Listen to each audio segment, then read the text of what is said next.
Good morning everyone.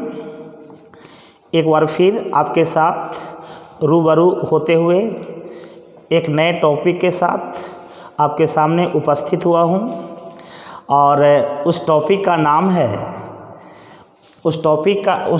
नाम है lift से संबंधित कुछ प्रमुख बातें। लिफ्ट से भी बहुत सारा क्वेश्चन पूछता है आपको।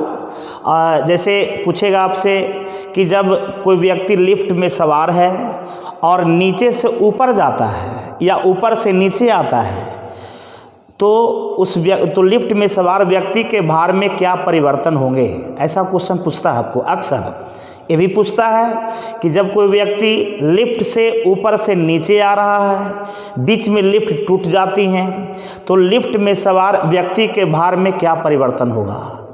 तो ऐसे ऐसे ढेरों क्वेश्चन पूछते हैं आपको, बहुत सारे क्वेश्चन पूछे जाते हैं। तो हम जितना बात बोलेंगे उसको गौर से सुनेंगे आप लोग। जब गौर से सुन लेंगे तो लिफ्ट से जुड़ी हुई जितने भी प्रश्न आते हैं आप आसानी से बना सकते हैं आप। तो चलिए हम लोग शुरू करें। तो लिफ्ट से संबंधित प्रश्न, लिफ्ट से संबंधित कुछ प्रमुख बातें।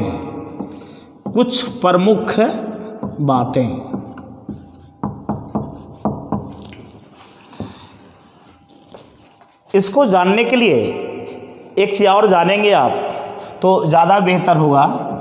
इसको जानने के लिए सबसे पहले आप जानते हैं कि एक द्रव्यमान का नाम सुनोगे, द्रव्यमान, और एक नाम सुनोगे भार, एक नाम सुनोगे त्वरण। तीन टर्म जानिए आप, तो आपको हम समझा देते हैं, कोई दिक्कत नहीं है। तो लिफ्ट से संबंधित कुछ प्रमुख बातों को समझने के लिए आपको ये तीन चीज़ जानना जरूरी है। तो हम लोग जाने सबसे पहले, जैसे हम कहते हैं द्रव्यमान और दूसरा है भार। तो बहुत सारे लोग समझते हैं कि द्रव्यमान और भार दोनों एक ही चीज़ होता है, लेकिन नहीं, दोनों दो चीज़ है। समझिएगा गौर से, आपको द्रव्यमान और भार में अंतर है। क्या अंतर है सुनेंगे। आपको एक चीज़ बतावें कि प्रत्येक वस्तु का कुछ न कुछ द्रव्यमान होता है। प्रत्येक वस्तु का कुछ न कुछ द्रव्यमान होता है। ध्यान देंगे, द्रव्यमान का मान शून्य नहीं हो सकता। द्रव्यमान का मान शून्य नहीं हो सकता है, जबकि भार का मान शून्य हो सकता है। एक अंतर तो हो गया। क्या बोले हम कि किसी भी वस्तु तो आप लोग जानते ही हैं। वस्तु हम लोग किसको कहते हैं, आप लोगों को पता है कि जो स्थान घेरे, जिसमें कुछ भार हो, ये आप जानते हैं कि उसे हम लोग वस्तु कहते हैं। तो आपको मैं क्लियर कर दें कि ये दोनों में अंतर, एक अंतर तो ये हो गया सबसे बड़ा अंतर, किसी भी वस्तु का, इसी वस्तु को ले लीजिए आप, ये वस्तु को लीजिए, इस वस्तु का ध्यान देंगे आपको द्रव्यमान कुछ होगा, भार भी कुछ होगा। तो आपको एक क्लियर और कर दें हम, जैसे एक फॉर्मूला होता है W=mg, यहाँ लिख देते हैं आपको हम। एक फॉर्मूला होता है, आप लोग पढ़े होंगे, W=mg, जहाँ W जो है वेट, W क्या है आपको वेट है, और वेट मीन्स होता है भार, और M जो है मास, और मास मीन्स होता है द्रव्यमान। मास मीन्स होता है द्रव्यमान। G जो है आपको ग्रेविटेशनल,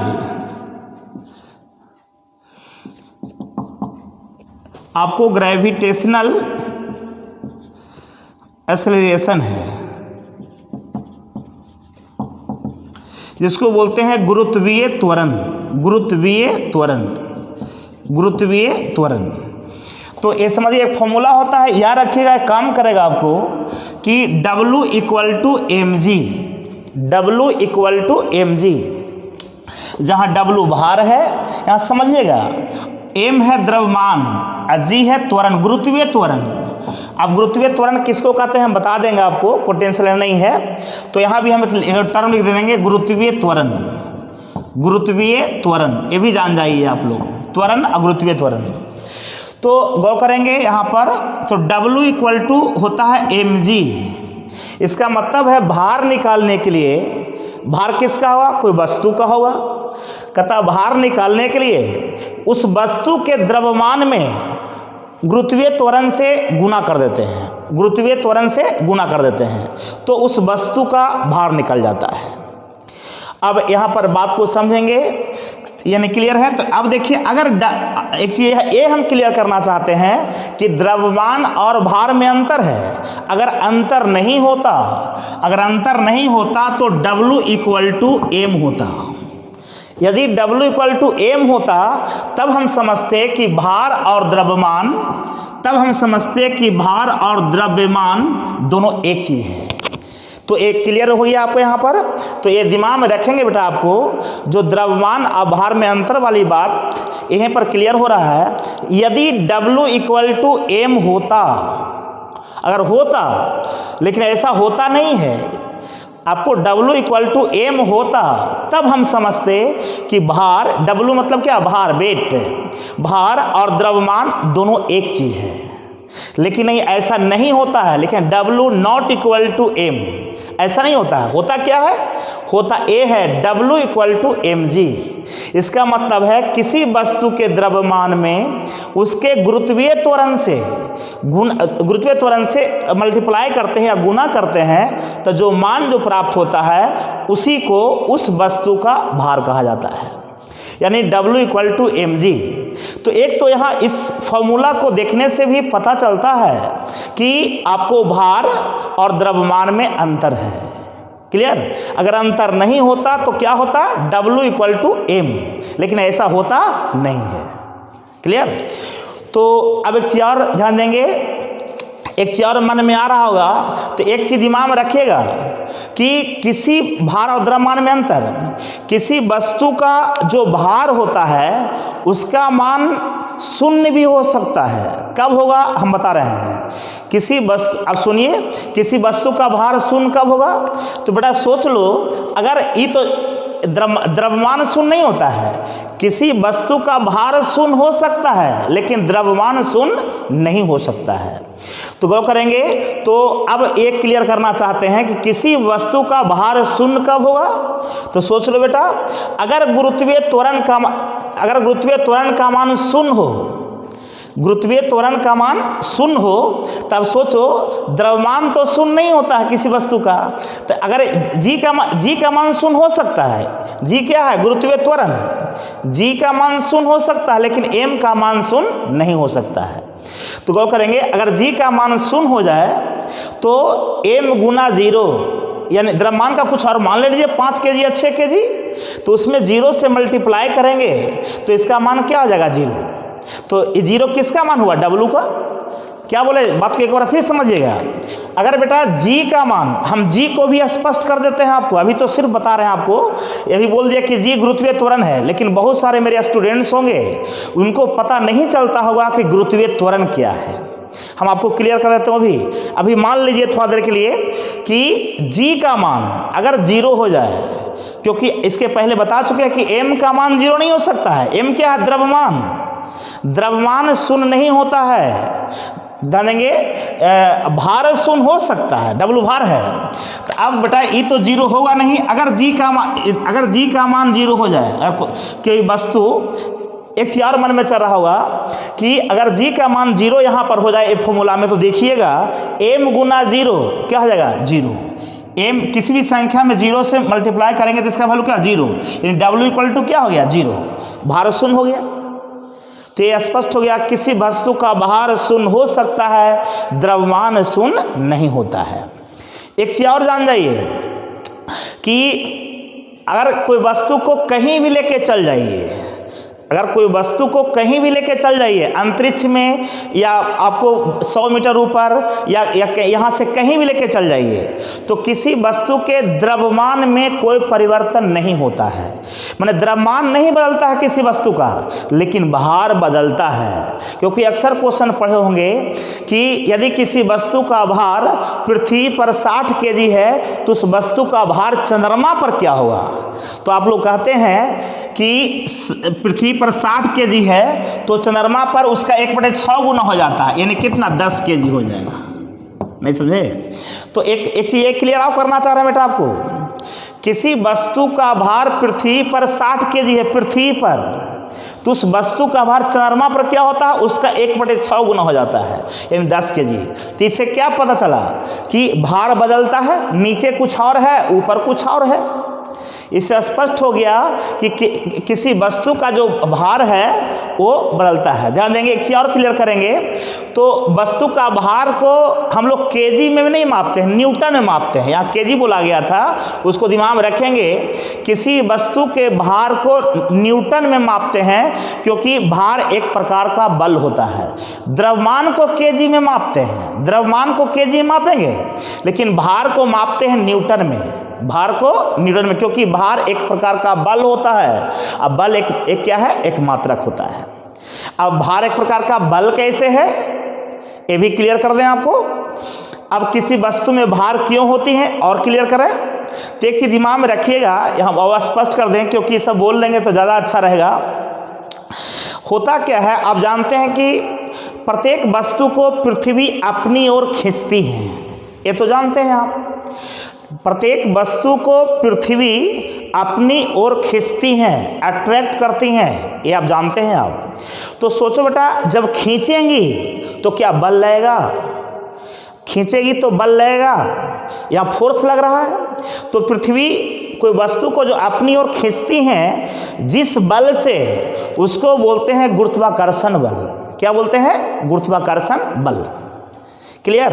तो गुरुत्वाकर्षण बल आप समझ गए, इसमें कोई दो मत नहीं है। गुरुत्वाकर्षण बल किसको कहे कि पृथ्वी किसी भी वस्तु को, मान लिया कि वस्तु हम ये ले रहे हैं डस्टर, ये डस्टर है, ध्यान देंगे, ये वस्तु को पृथ्वी अपनी ओर क्या करेंगी, खींचेंगी। इसको छोड़ देंगे तो निश्चित है कि नीचे गिरेंगी, ये आप सबको पता है।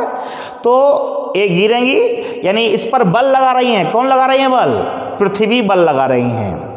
तो पृथ्वी किसी वस्तु पर जो बल लगाती हैं उसको बोलते हैं गुरुत्वाकर्षण बल। और ध्यान देंगे, गुरुत्वाकर्षण बल समझ गए। अब यहाँ पर एक चीज़ और क्लियर कर दें आपको हम कि आपको गुरुत्वाकर्षण बल हो गया। अब देखेंगे, अभी बताया गुरुत्वाकर्षण बल, गुरुत्वाकर्षण बल ग्रेविटेशनल फोर्स, इसको बोलते हैं ग्रेविटेशनल फोर्स, दिमाग में रखेंगे।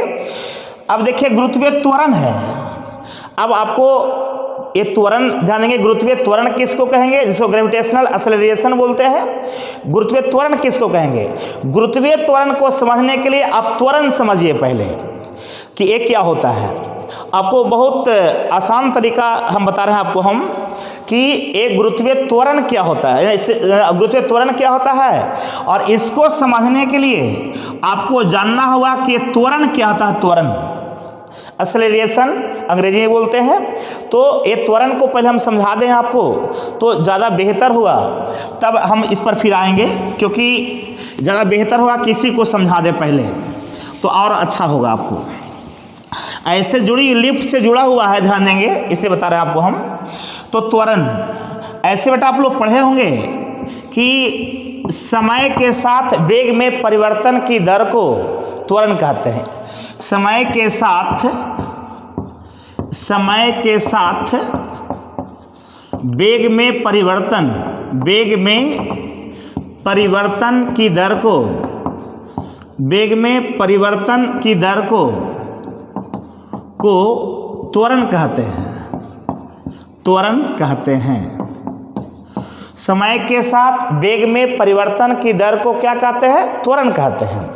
अब ये तो परिभाषा हो गया, ये तो पढ़े हुए भी हैं, लेकिन बहुत कम लोग इसको समझते हैं। अब इसको एग्जाम्पल से समझिए, एक उदाहरण देते हैं, उसे ये आसानी से आप समझ जाएंगे, इसमें कोई लफड़ा नहीं है। जैसे देखें, अगर मान लिया जाए कि कोई व्यक्ति है रामू, कोई व्यक्ति है रामू, एक, हाँ ध्यान देंगे, यहाँ से चलना शुरू करता है, यहाँ से चलना शुरू करता है, ध्यान देंगे। और कहा जाता है यहाँ से चलना शुरू किया, चलता है कोई स्पीड से। मान लिया कि यहाँ चलता है तो इसका स्पीड था, एक बिंदु ए है, एक बिंदु बी है यहाँ, एक बिंदु यहाँ हम सी ले लेते हैं, बात को समझिएगा। आदमी कौन है? रामू। रामू ए और बी और सी 3 स्थान लिए हैं। रामू ए से चलना शुरू करता है, बात को समझेंगे। तो रामू का कुछ स्पीड है, रामू का स्पीड है यहाँ पर 20 मीटर पर सेकेंड। यहाँ से ये चलना शुरू करता है तो इसका स्पीड कितना है? 20 मीटर पर सेकेंड। इसका मतलब कि रामू 1 सेकेंड में 20 मीटर जाता है। रामू का स्पीड शुरू में आपको 20 मीटर पर सेकेंड है। इसका मतलब हुआ कि रामू 1 सेकेंड में 20 मीटर दूरी तय करता है। क्लियर? मान लिया कि रामू आपको यहाँ से चलना शुरू किया और ये कहा जाता है कि ये 20 मीटर दूरी तय कर ले, लेकिन आपको यहाँ चलना शुरू किया और कौन स्पीड से? 20 मीटर पर सेकेंड। कहा जाता है कि यहाँ से जब यहाँ पहुँचा या बी पर पहुँचा, यहाँ से यहाँ तक यही स्पीड से गया। यह स्पीड ध्यान देंगे। अब कहता है कि यहाँ जब पहुँचा तो फिर क्या करता है कि यहाँ पहुँचने में उसको मान लिया कि 5 सेकेंड लगता है। कितना सेकेंड? 5 सेकेंड।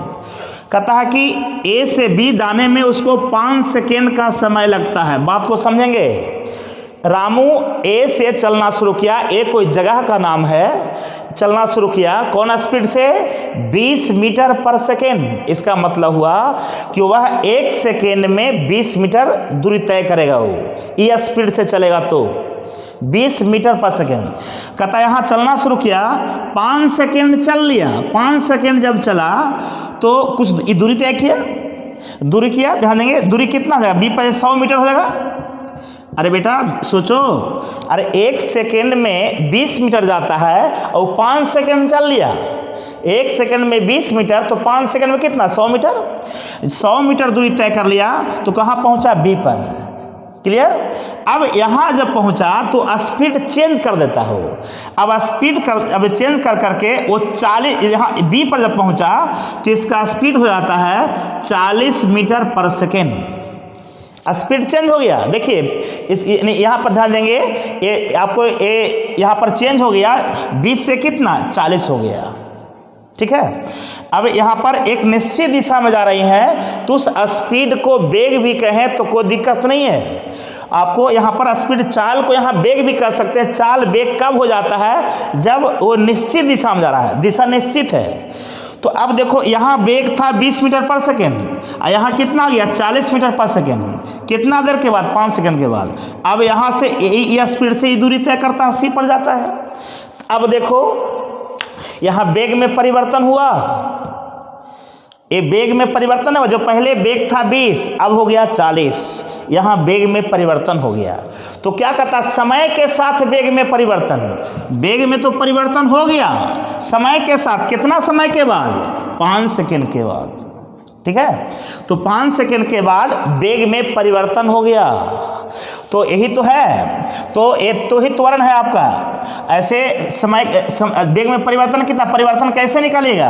पहले था 20 अब हो गया 40, तो वेग में परिवर्तन कर सकते हैं 40 मीटर पर सेकेंड माइनस 20 मीटर पर सेकेंड। कितना का परिवर्तन हुआ? 20 का। तो ये कैसे निकालेंगे? दोनों का अंतर कर देंगे। तो परिवर्तन बटे समय, वेग में परिवर्तन बटे समय, समय कितना? 5 सेकेंड। क्लियर? तो समय के साथ वेग में परिवर्तन, ये क्लियर है कि 20 मीटर पर सेकेंड था, 5 सेकेंड के बाद 40 मीटर हो गया। तो समय के साथ वेग में परिवर्तन हुआ, 20 से 40 हो गया, परिवर्तन बदल गया यार। बता देंगे तो परिवर्तन हो गया। तो समय के साथ वेग में परिवर्तन की दर को हम लोग बोलते हैं त्वरण। क्योंकि परिभाषा देखिए, समय के साथ, समय यहाँ कितना है? 5 सेकेंड। कितना समय के बाद वेग में परिवर्तन हुआ? 5 सेकेंड चल लिया तब 20 से 40 हुआ था। तो समय के साथ वेग में परिवर्तन की दर को, तो वेग में परिवर्तन कैसे निकालेंगे? बदलाव हुआ ना आपका, दोनों को अंतर कर देंगे। तो वेग में परिवर्तन समय के साथ, समय कितना? 5 सेकेंड। तो ये आपको यानी कि स्पष्ट हो गया कि वेग में परिवर्तन बटे समय अगर करेंगे तो आपको त्वरण निकल जाएगा। यानी त्वरण बराबर सूत्र हो गया कि समय के साथ वेग में परिवर्तन बटे समय। तो यही ये कितना हो गया? ये हो गया 20 मीटर पर सेकेंड अब बटे 5 सेकेंड। तो बड़ा ये काटेंगे तो 5 चौके 20 हो गया 4 मीटर पर सेकेंड स्क्वायर। 4 मीटर पर सेकंड स्क्वायर, क्योंकि सेकंड से गुना हो जाएगा आपका 4 मीटर पर सेकंड स्क्वायर। यही इसका त्वरण हो गया। क्या हो गया? त्वरण। तो ए आपको, ए तो जा रहा था सड़क पर, मान लीजिए सीधे ए से बी से ऐसे जा रहा था, आपको ऐसे जा रही है, आपको कोई एक स्थान से दूसरे स्थान, तो सीधा ऐसे। तो यहाँ वेग में परिवर्तन जो हुआ इसी को बोलते हैं त्वरण। यहाँ देखिए, यहाँ बेटा आपका गुरुत्वीय त्वरण है, दोनों में अंतर यही है, ध्यान देंगे। ये त्वरण हो गया। ऐसे जनरली जो हम चलते हैं ऐसे एक स्थान से दूसरे स्थान हॉरिजॉन्टल, और वेग में परिवर्तन होता है, तो जो वेग में परिवर्तन हुआ समय के साथ उसको बोलेंगे सिर्फ त्वरण। क्या बोलेंगे? त्वरण। अब प्रश्न उठता है गुरुत्वीय त्वरण किसको कहेंगे? एकदम क्लियर कट समझ लो। अब बेटा देखिए, त्वरण तो हुआ कि आप ऐसे से ऐसे चले सीधे रोड पर, लेकिन कुछ वस्तु ऊपर से नीचे भी चलती है। अब बेटा हम ऊपर से नीचे इस वस्तु को गिराएंगे, अगर ऊपर से नीचे गिराते हैं तो निश्चित है कि इसका वेग में परिवर्तन होगा। ऊपर से नीचे गिराएंगे तो परिवर्तन होगा। क्लियर है? जैसे आपको यहाँ से गिराए, देखिए, तो निश्चित है कि आपको वेग में परिवर्तन हुआ इसका। वहाँ कुछ और था, जैसे जैसे पृथ्वी के करीब ये जाएंगे ये वस्तु, इसका वेग बढ़ते जाएगा, क्योंकि पृथ्वी खींचती है, जितना निकट में आएगा उतना जोर से खींचेंगी, तो इसका वेग में परिवर्तन हो जाएगा। एक कॉमन वे में सोचिए ठंडा दिमाग से कि वस्तु को हम गिराएंगे ऊपर से नीचे, तो यहाँ पर जैसे कोई स्पीड से गिरा, लेकिन पृथ्वी के पास जब जाएंगी तो इसका स्पीड चेंज हो जाएगा, स्पीड बढ़ जाएगी। तो अब देखो यहाँ भी तो स्पीड चेंज हो गया, यहाँ स्पीड कुछ और था, और जब पृथ्वी के पास से गई तो इसका स्पीड कुछ और हो गया, इसका मतलब बदल गया। जब स्पीड यानी ध्यान देंगे, यहाँ पर जब ये बदल गया, यानी यही ना बदल, यहाँ देखिए यहाँ भी बदला था आपका 20 से 40 हो गया था। तो यहाँ भी यहाँ क्या था? यहाँ था कि हॉरिजॉन्टल चल रहा है, यहाँ एक ऊपर से नीचे या नीचे से ऊपर, तो यानी पृथ्वी के अधीन गिर रही हैं और वेग में परिवर्तन हो। यानी स्पष्ट हो गया कि जब कोई वस्तु पृथ्वी की ओर गिरती हो या पृथ्वी के अधीन गिरती हो और वेग में परिवर्तन होता हो समय के साथ, यहाँ भी तो समय हो गया, यहाँ कुछ वेग कुछ और है, अब 5 सेकंड जब चल लिया तो उसका स्पीड कुछ और हो गया। तो यानी तो पृथ्वी के अधीन अगर कोई वस्तु गिरती हैं और वेग में परिवर्तन होता है तो वैसे त्वरण को गुरुत्वीय त्वरण कहते हैं, कि गुरुत्व का संबंध है पृथ्वी से। तो जैसे एग्जाम्पल सा और समझ लो और दिमाग में रहेगा, इसमें कोई लफड़ा नहीं है। जैसे बेटा यहाँ समझेंगे, यहाँ कोई वस्तु है, यहाँ पर कोई वस्तु है, समझेंगे, यहाँ से गिराई जाती है। जब ये वस्तु 2 सेकेंड चल ली, माने यहाँ से यहाँ आ गई वस्तु, तो यहाँ ये वस्तु यहाँ थी पहले, तो इसका भी कोई स्पीड होगा। यहाँ से जब चली थी तो शुरू में इसका स्पीड, मान लो ये वस्तु जब गिर रही है तो शुरू में स्पीड था 20 मीटर पर सेकेंड। कुछ भी ले सकते हो, ऐसा नहीं है कि यहाँ 20 लिया तो यहाँ 20 से लेंगे, कोई जरूरी नहीं है। दे देंगे यहाँ 40 ले लो अगर लफड़ा है तो। 40 मीटर पर सेकेंड के वेग से ऊपर से नीचे गिरती हैं। जब 2 सेकेंड चल लेती हैं तो इसका वेग हो जाता है 80 मीटर पर सेकेंड।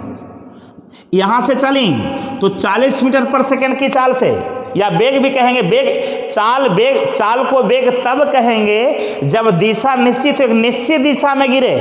तो ऊपर से नीचे गिरेगा बेटा तो दिशा निश्चित होगी ना।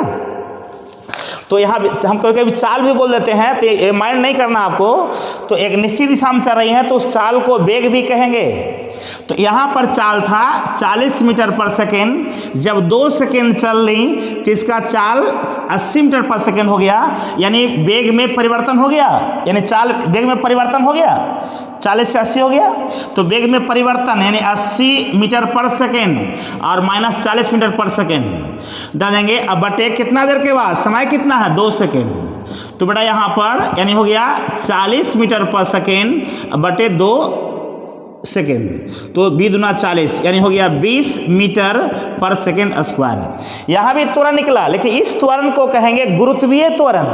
अगर वस्तु दिमाग में रखेंगे ऊपर से नीचे गिरती हैं या नीचे से ऊपर जाती हैं और वेग में परिवर्तन होता है, और इस प्रकार जो त्वरण उत्पन्न होती हैं उसको कहेंगे गुरुत्वीय त्वरण।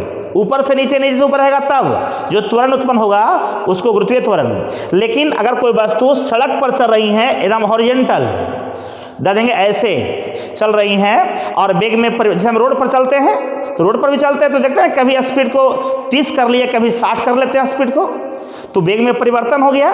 तो निश्चित है कि तो यदि रोड पर चलते हैं यानी क्षैतिज रूप में अब वेग में परिवर्तन होता है, उसको सिर्फ त्वरण कहेंगे।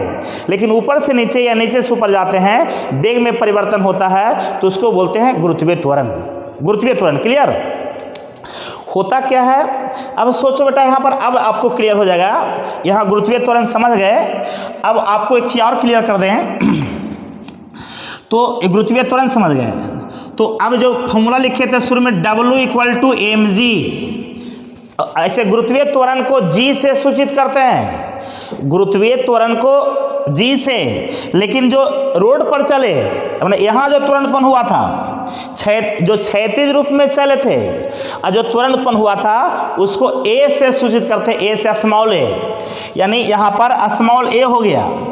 तो बड़ा सोचो, यहाँ स्मॉल a और यहाँ स्मॉल g, यहाँ पर जो त्वरण उत्पन्न हुआ यहाँ पर स्मॉल g, ये हो गया स्मॉल g, आई हो गया स्मॉल a, यहाँ पर स्मॉल a लिखे यहाँ पर देखिएगा। तो दोनों में अंतर समझिएगा, दोनों त्वरण ही है तो ध्यान देंगे। तो ये g गुरुत्वीय त्वरण है, यहाँ समझिएगा। तो W जो फॉर्मूला बता रहे थे पहले, सबसे पहले लिखे थे और क्लियर हो जाएगा आपको, W = mg। अब सोचो बेटा, ध्यान देंगे, अब g का मान समझ गए आप। एक चीज और बता दें आपको हम, g का मान आपको क्वेश्चन पूछता है, आपको कई क्वेश्चन ये आपको जो बता रहे हैं आपको इससे कम से कम 20 से 25 क्वेश्चन इससे पूछा जाएगा आपको, और लास्ट में टोटल क्वेश्चन को हम बोलेंगे। इसलिए सोचना नहीं है आपको, समझना धैर्य के साथ देंगे। हम जानते हैं कि एक आधो व्यक्ति जानते होंगे तो छटपटाहट होती होगी, लेकिन नहीं, इसको समझिए, गौर से समझने की आवश्यकता आपको, कन्फ्यूजन नहीं रहे। तो अब बेटा यहाँ पर क्लियर हो गया आपका, W = mg। अब g क्या है समझ गए, एक तो गौर करेंगे, यहाँ पर क्लियर हो गया तो ये और क्लियर कर दें। अब सोचो, ये जी गुरुत्वीय त्वरण उत्पन्न क्यों होती है? जैसे ऊपर से वस्तु आती है वेग में परिवर्तन हो, वेग में परिवर्तन क्यों हुआ? क्योंकि नीचे जाते जाते पृथ्वी एक बल लगाती है, जोर से खींचती है तो वेग में परिवर्तन हो जाता है।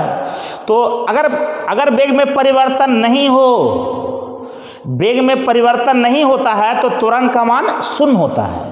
सोचो कैसे शून्य होता है? यदि वेग में परिवर्तन नहीं हो तो त्वरण का मान शून्य होता है। वो कैसे? अब देखिए, वो ऐसे, जैसे बेटा आपको यहाँ पर से चला ये 40 मीटर पर सेकेंड की चाल से 5 सेकेंड चला, 5 सेकेंड, यहाँ भी स्पीड हो ही रहा, माने ऊपर से जहाँ तक जाना था उसमें वेग में परिवर्तन नहीं हुआ। मान लें कि यहाँ से यहाँ तक आना था, A से B तक, तो यहाँ भी 40 मीटर पर सेकेंड, यहाँ भी 40 मीटर पर सेकेंड, आगे भी 40 है मान लिया जाए। यहाँ वेग में परिवर्तन हुआ, जो एक स्पीड से जाना कहते हैं आप, हमेशा 40 से रहेगा। तो अब एक चीज़ यहाँ पर देखिएगा, जो निकालते हैं यहाँ पर, तो दोनों का अंतर निकालते थे त्वरण निकालने के लिए, तो दोनों का अंतर का मान क्या होगा? 0, यानी 40 - 40/5 करेंगे, यानी कितना? 0 हो गया। तो ऐसे एक यहाँ फॉर्मूला भी डेवलप कर सकते हैं, जो स्मॉल a बराबर 40 मीटर क्या था? अंतिम वेग था। अरे शुरू में तो था 20 मीटर पर सेकेंड, इसको बोलते हैं प्रारंभिक वेग u। ऐसे प्रारंभिक वेग को u से, अंतिम वेग को v से सूचित किया जाता है। पढ़िएगा आप लोग बेटा, ये प्रारंभिक वेग को यानी शुरू वाला वेग को स्मॉल u से, आपको स्मॉल u से सूचित किया जाता है, और अंतिम वेग को स्मॉल v से। तो अब देखिए, तो a बराबर त्वरण बराबर 40 क्या था? v अंतिम वेग, तो v लिख सकते हैं। 20 क्या था? u प्रारंभिक u लिख सकते हैं। i क्या है? समय। 5 सेकंड क्या है? समय, यानी t। तो एक फॉर्मूला ये भी हो सकता है कि a बराबर v - u/t। पढ़े होंगे आप लोग, a = v - u/t, यानी a क्या है? त्वरण। ये त्वरण कब? जब क्षैतिज दिशा में कोई वस्तु जाएंगी तब। आप भी दौड़ रहे हैं, आपका वेग में परिवर्तन होता है तो आपको सिर्फ त्वरण निकलेगा। तो a बराबर होता है v - u/t। क्लियर? जहाँ ए क्या है त्वरण, भी क्या है अंतिम वेग, यू क्या है प्रारंभिक वेग, टी क्या है समय। तो यही इसी सूत्र पर तो निकला। तो समय के साथ वेग में परिवर्तन की दर को त्वरण कहते हैं। अब देखो बेटा यहाँ पर, तो अब यहाँ पर जी का मान, स्मॉल जी की मान कर रहे हैं वो।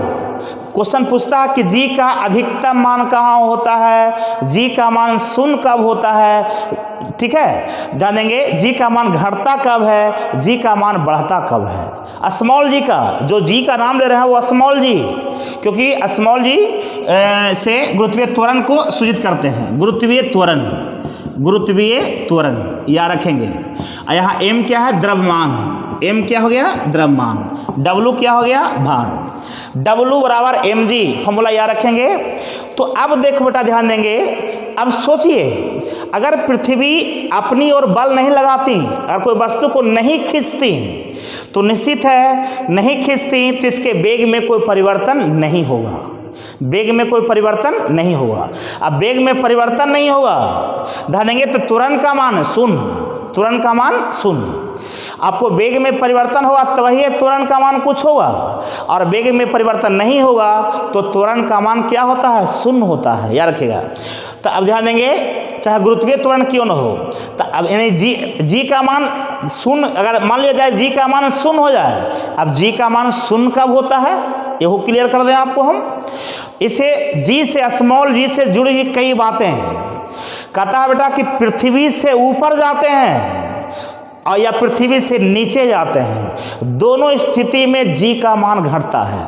याद रखिए क्वेश्चन पूछा गया, आपको बता दें कि आपको स्मॉल जी का मान दोनों स्थिति में घटता है। क्वेश्चन पूछता है आपको कि पृथ्वी के सतह से जब आपको ऊपर जाते हैं, यानी पृथ्वी पर से ऊपर जाते हैं, तो ध्यान देंगे जी का मान घटता है, और नीचे भी जाते हैं, किससे नीचे पृथ्वी के सतह से नीचे जाते हैं तो भी जी का मान घटता है, दोनों स्थिति में। यानी जी मतलब स्मॉल जी का घटता है। एक तो दो क्वेश्चन बन गए यहाँ पर, तो एक गौर करेंगे तो ये हो गया। अब देखना है कि जी का मान शून्य कब होता है। अगर कोई वस्तु ध्यान देंगे गति में हो सकती है, अगर कोई वृत्ताकार पथ पर घूम रही हो, अगर कोई वस्तु वृत्ताकार पथ पर घूम रही हो, ध्यान देंगे तो कहा जाता है कि जितना घूर्णन गति तेज होगा, जितना घूमने का गति तेज होगा, स्मॉल जी का मान कहता है कि आपको घटते जाएगा। ध्यान देंगे जितना घूर्णन गति तेज होगा, माने अगर कोई वस्तु वृत्ताकार पथ पर घूमती है तो वहाँ भी तो वेग में परिवर्तन हो रहा है। जहाँ वेग में परिवर्तन होगा वहाँ त्वरण होगा। तो दिमाग में रखिएगा कि अगर कोई वस्तु वृत्ताकार पथ पर या रास्ता पर घूम रही हैं तो स्मॉल जी का मान, अगर वृत्ताकार पथ पर घूमते हुए वेग बढ़ता है तो जी का मान घटते जाएगा। अगर वृत्ताकार पथ पर घूम रही है वस्तु और उसका वेग का मान घटते जाएगा तो जी का मान बढ़ेगा। बात को समझिएगा। तो ये मेरा कहना है, ये इसमें कोई लफड़ा नहीं है, ये समझेंगे। ये इसमें थोड़ा ग्लोब देखें तो इसमें आप क्लियर कर दें, आपको हम यहाँ समझिएगा, ये बहुत आसान चीज़ है। तो ये आपको देखो बेटा, यहाँ पर हम समझा रहे हैं आपको। ये वृत्ताकार पथ पर है, ये वृत्ताकार पथ है, तो ये वृत्ताकार पथ है, ये समझेंगे। तो इसमें मान ले जाए कि ये वृत्ताकार पथ है, इस पर कोई वस्तु घूम रही है, ये वस्तु है ए घूम रही है, तो बेटा ए का स्पीड जैसे जैसे बढ़ेगा, अगर ए घूम रही है, घूमते घूमते स्पीड बढ़ रहा है, तो स्पीड बढ़ेगा तो जी का मान कमेगा। जी का मान क्या होगा कमेगा। लेकिन अगर मान लीजिए कि पहले जोर से घूम रही थी, ज़्यादा स्पीड में घूम रही थी और स्पीड कमते जाता है तो जी का मान बढ़ेगा, जी का मान बढ़ेगा। दो यहाँ पर देखिए जी से जुड़ा होकर 4 क्वेश्चन बता दिए। एक तो बताए कि जब पृथ्वी, यही मान लो पृथ्वी है बेटा, ये ग्लोब जानते हैं सब लोग, ये पृथ्वी है, इसके सतह से जब ऊपर जाते हैं, ऊपर इससे ऊपर जाते हैं, हम लोग पृथ्वी पर रहते हैं, तो इससे ऊपर जाते हैं तो भी जी का मान घटेगा। पृथ्वी के सतह से नीचे भी जाएंगे तो भी जी का मान घटेगा। 2 क्वेश्चन तो वहाँ हो गया। फिर यहाँ देखिए, अगर कोई वस्तु वृत्ताकार पथ पर घूमती है, ये वृत्ताकार पथ है, माने ये वस्तु ए है, ये घूमती है, अगर ए का स्पीड बढ़ते जाएगा तो जी का मान घटेगा। जी का मान क्या होगा? घटेगा या कमेगा। लेकिन अगर कोई वस्तु वृत्ताकार पथ पर घूम रही थी स्पीड में, अगर उसका स्पीड कमते जाएगा तो जी का मान बढ़ेगा। क्लियर? यानी एक क्लियर हो गया कि यहाँ पर वृत्ताकार पथ पर वेग बढ़ने पर, यानी चाल बढ़ने पर जी का मान कमेगा और चाल घटने पर जी का मान बढ़ेगा। ये दिमाग में 4 क्वेश्चन हो गया। एक चीज और कहा जाता है कि अगर पृथ्वी, सबको पता है कि पृथ्वी अपने अक्ष पर भी घूमती है और सूर्य के चारों ओर घूमती हैं। पृथ्वी अपने अक्ष पर, अक्ष समझते हैं ना आप लोग? अक्ष मतलब पृथ्वी के 2 ध्रुव होते हैं, उत्तरी ध्रुव और दक्षिणी ध्रुव। उत्तरी ध्रुव और दक्षिणी ध्रुव को मिलाने वाली काल्पनिक रेखा, इमेजिनरी लाइन कह सकते हैं आप। अरे बेटा, पृथ्वी के 2 ध्रुव होते हैं, अरे ऊपर ले लो ना यार, ये देखिए उत्तरी ध्रुव है और नीचे क्या है? दक्षिण ध्रुव। दोनों को मिलाओ, कल्पना करो अंदर से जाएगा वो लाइन, दोनों को मिलाओगे तो मिलाने के बाद एक लाइन कल्पना कीजिए। अरे पृथ्वी के अंदर तो कोई जा नहीं सकता है, इसलिए हम काल्पनिक रेखा बोले हैं। तो उत्तरी ध्रुव और दक्षिणी ध्रुव, किसके उत्तरी ध्रुव दक्षिणी ध्रुव? पृथ्वी के उत्तरी ध्रुव और दक्षिणी ध्रुव को मिलाने वाली काल्पनिक रेखा को हम लोग कहते हैं पृथ्वी का अक्ष। दोनों ध्रुवों को मिलाने वाली रेखा को क्या बोलते हैं? अक्ष। पृथ्वी अपने अक्ष पर घूम रही है, देखिए पृथ्वी अपने अक्ष पर घूम रही है। कहता है कि पृथ्वी अपने अक्ष पर घूमते हुए अपने गति को 17 गुना से बढ़ा दे। अपने गति को, जितना पृथ्वी का गति है, जानेंगे जितना पृथ्वी का गति है वो ऐसे गति है 27 किलोमीटर प्रति मिनट, 27 किलोमीटर प्रति मिनट, या जानेंगे या कह सकते हैं आप 1610 किलोमीटर प्रति घंटा। तो गौर करेंगे 27 किलोमीटर प्रति, यही क्वेश्चन पूछा गया।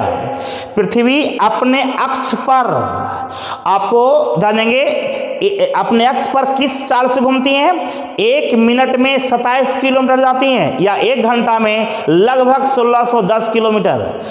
जोड़िएगा आ जाएगा लगभग, जानेंगे ऐसे पूछता है। ऐसे हम भी जानते हैं कि 1620 होना चाहिए 27 का 62 से, लेकिन एक क्वेश्चन पूछा गया कि पृथ्वी अपने अक्ष पर, ये भी बन गया क्वेश्चन आपका, पृथ्वी अपने अक्ष पर 1610 किलोमीटर प्रति घंटा की चाल से घूमती हैं।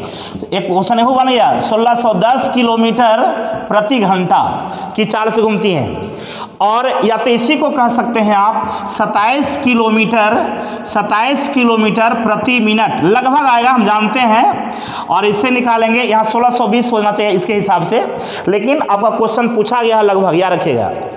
तो ध्यान देंगे, तो एक क्वेश्चन भी बन गया। क्वेश्चन पूछा गया बेटा आपका कि पृथ्वी अपने अक्ष पर किस चाल से घूमती हैं? तो कहेंगे 1610 किलोमीटर प्रति घंटा, यानी 1 घंटा में कितना किलोमीटर जाती हैं? 1610 किलोमीटर, या 27 किलोमीटर प्रति मिनट, 1 मिनट में 27 किलोमीटर। इसे निकालिएगा तो लगभग मिल जाएगा आपका। जानेंगे इसमें कोई लफा नहीं है, यहाँ भी ये भी निकल गया। कहता है बेटा कि पृथ्वी का ये वास्तविक गति हुई, पृथ्वी का जितना एक गति है, एक गति को अगर 17 गुना से बढ़ा दे, जितना उसका 17 गुना बढ़ा दे, यानी 17 टाइम्स 17 गुना से बढ़ा देगा, तो कहता है कि पृथ्वी के, जानते हैं पृथ्वी का सतह है, इसको बीचों बीच जो काल्पनिक ये वृत्त है, इसको बोलते हैं विषुवत वृत्त, सबको पता है। ये विषुवत वृत्त, पृथ्वी के सतह के बीचों बीच जो ये वृत्त खींची गई हैं, इसको बोलते हैं भूमध्य, ऐसे भूमध्य रेखा वो लोग बोल देते हैं, लेकिन वास्तव में बेटा रेखा है नहीं।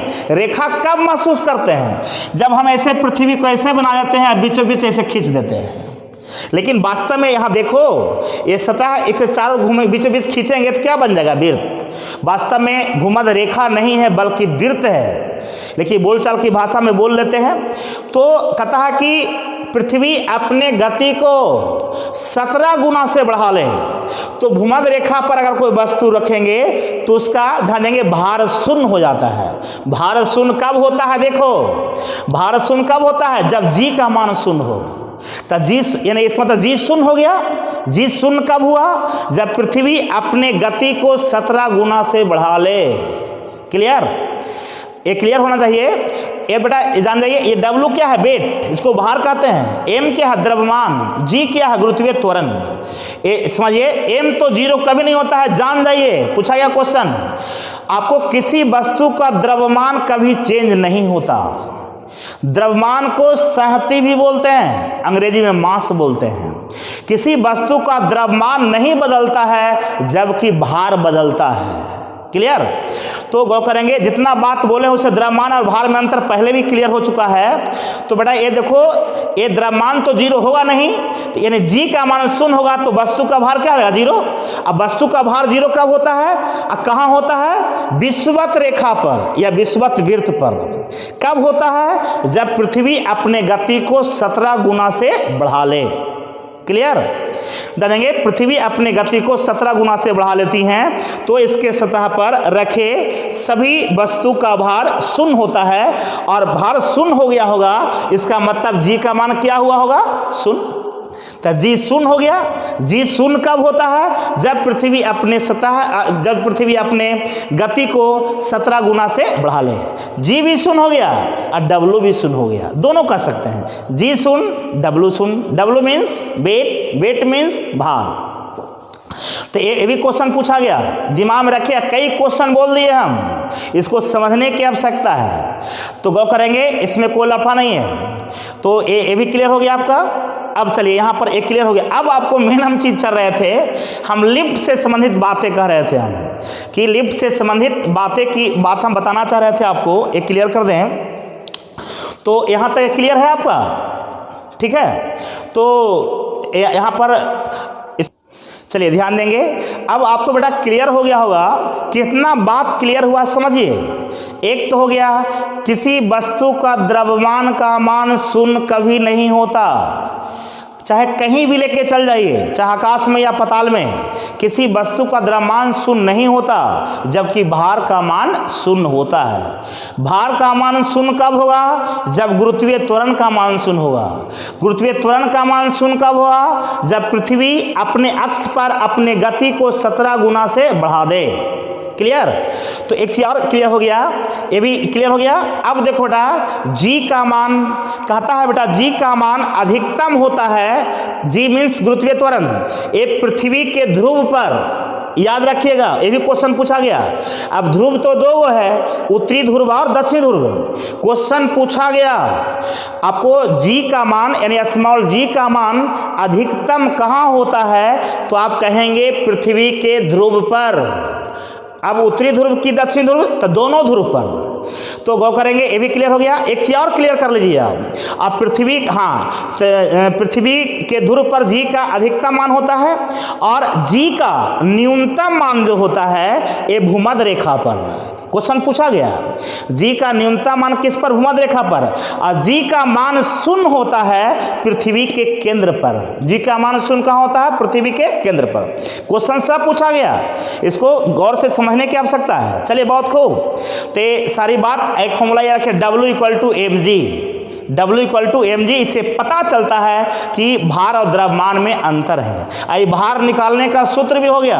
अगर किसी वस्तु का द्रव्यमान मालूम हो और देंगे गुरुत्वीय त्वरण मालूम हो, तो दोनों को गुना कर देंगे तो उस वस्तु का भार निकल जाएगा। अब गुरुत्वीय त्वरण होता किसका है? किसी वस्तु का होता है। द्रव्यमान किसका होता है? किसी वस्तु का होता है। ठीक है। अब आ जाए हम लोग लिफ्ट से जुड़ी बातें। लिफ्ट को समझाने के लिए हम थोड़ा सा इधर आ गए थे और इसमें कुछ और बोल भी दिए, चलिए फायदा ही करेगा। अब देखिए लिफ्ट से जुड़ी हुई बातें, ये बात को समझेंगे। एक क्वेश्चन पूछता है कि जब कोई व्यक्ति लिफ्ट में सवार है, अब लिफ्ट है तो सोचो बेटा, लिफ्ट का भी वेग होता है। लिफ्ट तो मशीन से चलता है, उसका भी वेग अपना होता है कि नहीं? देखिए मशीन चालू करते हैं तो ऊपर से नीचे या नीचे से ऊपर जाती हैं। तो अब उसको वेग होता है तो उसके वेग में भी परिवर्तन होता है, तो उसका त्वरण अलग होगा। अब पृथ्वी का त्वरण अलग होगा, पृथ्वी तो अपनी ओर खींचेगी ना।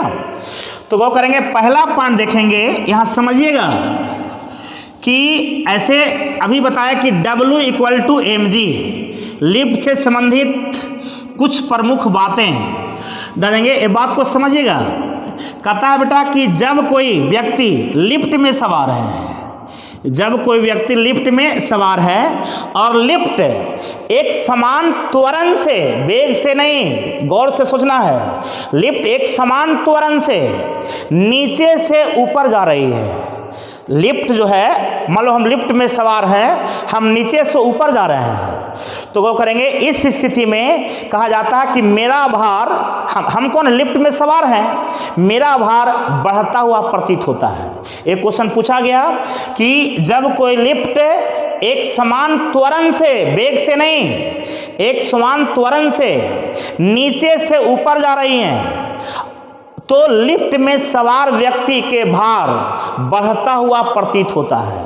क्वेश्चन पूछा गया, बता देंगे ऐसा क्यों होता है। तो यहाँ क्लियर हो गया कि जब कोई व्यक्ति लिफ्ट में सवार है, जब कोई व्यक्ति लिफ्ट में सवार है, बता देंगे लिफ्ट एक समान त्वरण से नीचे से ऊपर जा रही हैं, तो लिफ्ट में सवार व्यक्ति का भार बढ़ता हुआ प्रतीत होता है या बढ़ता है। क्यों?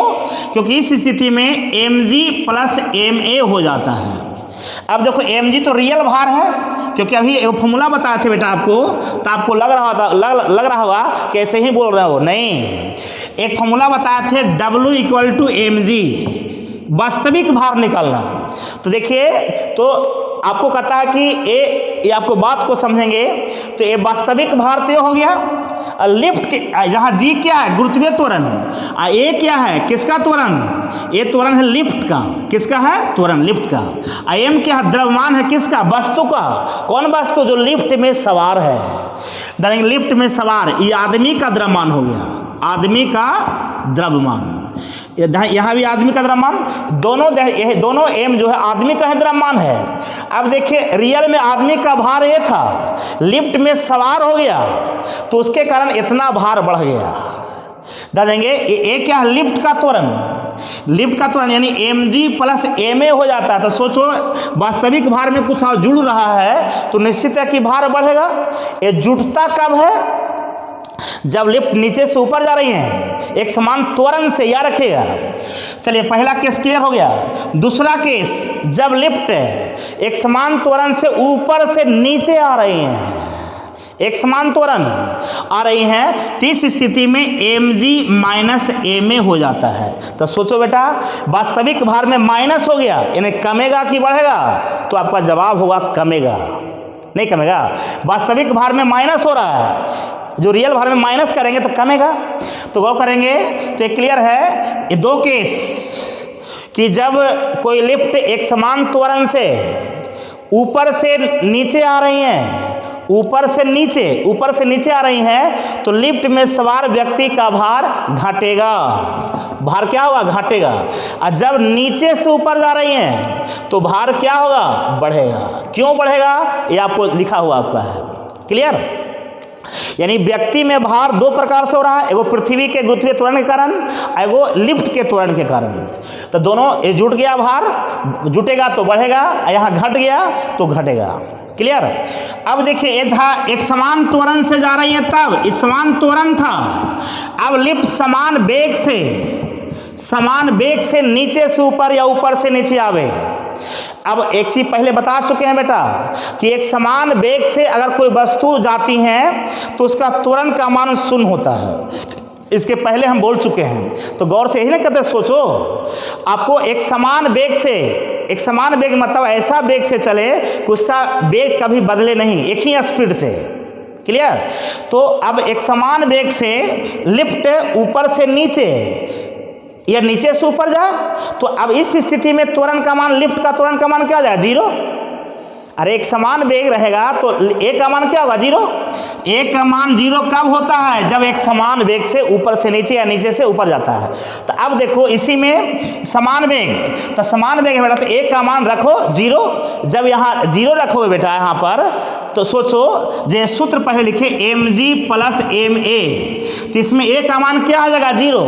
कब? जब लिफ्ट एक समान वेग से नीचे से ऊपर जा रही हैं, तो नीचे से ऊपर जाने के लिए प्लस बताए थे, तो अब ए का मान क्या आ जाएगा? 0। तो m गुना 0 क्या हो गया? 0। तो वास्तविक mg क्या है? वास्तविक भार किसका? लिफ्ट में सवार व्यक्ति का। तो mg में 0 जोड़ेंगे आप तो mg रह जाएगा, यानी भार में परिवर्तन, यानी उसका वास्तविक भार जितना था उतना ही रह गया। और यहाँ देखिए ये तो हो गया कि नीचे से ऊपर गया तब, और ऊपर से नीचे आता है तो mg माइनस m है, यहाँ भी a का मान शून्य हो जाएगा। तो शून्य हो जाएगा तो mg में से जोड़िए 0 या माइनस कीजिए, यहाँ भी a का मान 0 है तो m गुना 0 0, mg में 0 जोड़िए या 0 घटाइए, आपको mg रहेगा, यानी आपको भार में कोई परिवर्तन नहीं होगा। mg वास्तविक भार है, किसका? लिफ्ट में सवार व्यक्ति का। तो बेटा यहाँ पर क्लियर हो गया। यहाँ एक समान त्वरण, दो स्थिति, दो कंडीशन यहाँ, दो कंडीशन यहाँ भी, कि जब कोई व्यक्ति लिफ्ट में सवार है, लिफ्ट एक समान वेग से नीचे से ऊपर या ऊपर से नीचे आती हैं, तो लिफ्ट में सवार व्यक्ति के भार में कोई परिवर्तन नहीं होगा, यानी जो व्यक्ति का रियल भार है वही भार रहेगा।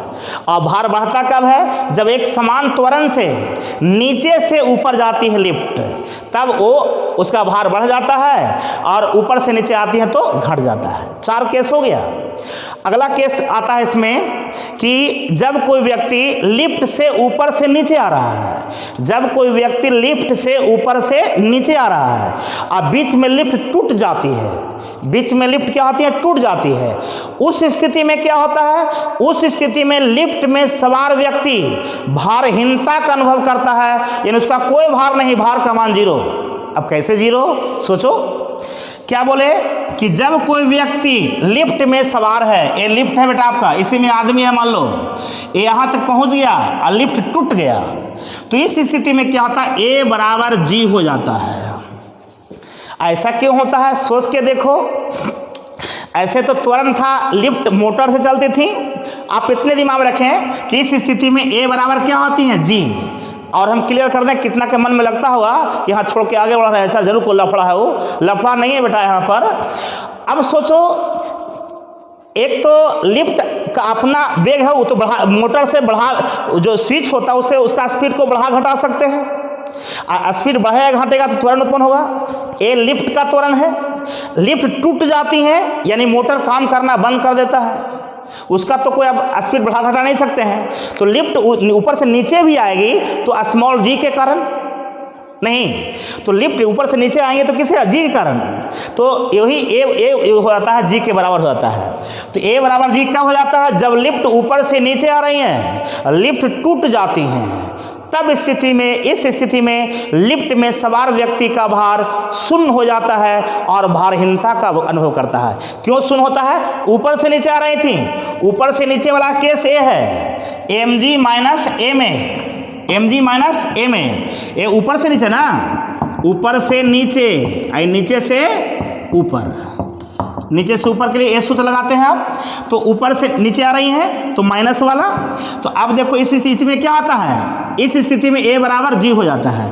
तो a के जगह पर g रख दो या g के जगह पर a रख दो, जो है वो रखो। तो a बराबर g रखो, mg माइनस m, a के जगह पर क्या रखेंगे? g। तो mg माइनस mg क्या हो गया? शून्य। भार क्या हो गया? शून्य हो गया। क्लियर? तो एक क्लियर है कि जब लिफ्ट ऊपर से नीचे आ रही हैं तो लिफ्ट टूट जाता है बीच में, तो लिफ्ट में सवार व्यक्ति भारहीनता का अनुभव करते हैं। क्लियर? चलिए ध्यान देंगे और इसको हम यहीं पर छोड़ेंगे और नेक्स्ट आपको दूसरा टॉपिक पढ़ाएंगे, और गौर से देखिएगा इस वीडियो को। और बेटा सबको सब्सक्राइब करने के लिए बोलिए, ताकि जो हम थोड़ा थोड़ा अंतराल पर जो वीडियो दे रहे हैं, ताकि हम लाइव क्लास दे सकें। तो जितना जल्दी 1000 सब्सक्राइबर पुराइएगा, हम उतना जल्दी लाइव देंगे, आप लोग को ज़्यादा से ज़्यादा फ़ायदा पहुँचाएँगे। ठीक है?